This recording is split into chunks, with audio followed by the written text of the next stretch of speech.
Oh, well, in the same issue of the Observer, you're named among the roster cuts of the era for whatever reason. This is right before you get the call to become part of Team Canada. So there's like a lot of their big stars that they have a lot of equity in, like Curt Hennig, Brian Knobs, Miss Elizabeth, Mike Rotunda, and plenty more are getting cut from the roster.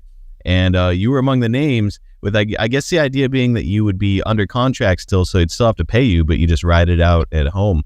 Do you have any recollection of them approaching you about being cut before this Team Canada angle came along? No, that's pretty much when they suggest. I think, this is all news to me, Marcus. So I never knew any of this, but I think that's why they gave me the Team Canada deal, assuming that I would quit. Right, but this is the way I feed my family. You know, I mean, it's if you're on Big Valley, they're going to make you a bad guy. Well, what the hell? It doesn't make any sense to just like say, okay, you're cut and send somebody home. Especially a guy like Curt Hennig. Who would cut Curt Hennig? Unbelievable. You know, Curt was a great technical wrestler. Curt was a great wrestler, great talent. Curt was a good friend. You know, he had a 1,000 moves. People like Hacksaw, what was your favorite move? Did I kick and punch? I'm a brawler. I'm not a wrestler. Curt was a great one. But I'll tell you a story about Curt. We were up at a hockey game promoting a show coming in after the hockey game the next night, whatever city up in the northeast.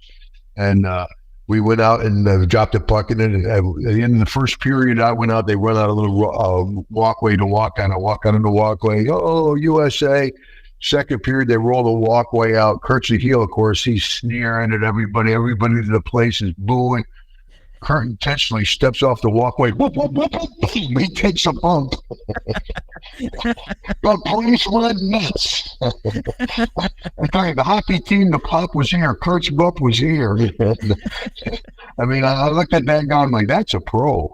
Yes. I mean, a second generation, as we talked before, second generation guys.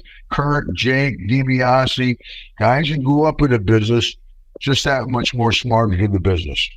It takes an incredible lack of ego to do something like that too, where you're make a complete ass out of myself to get this guy to react.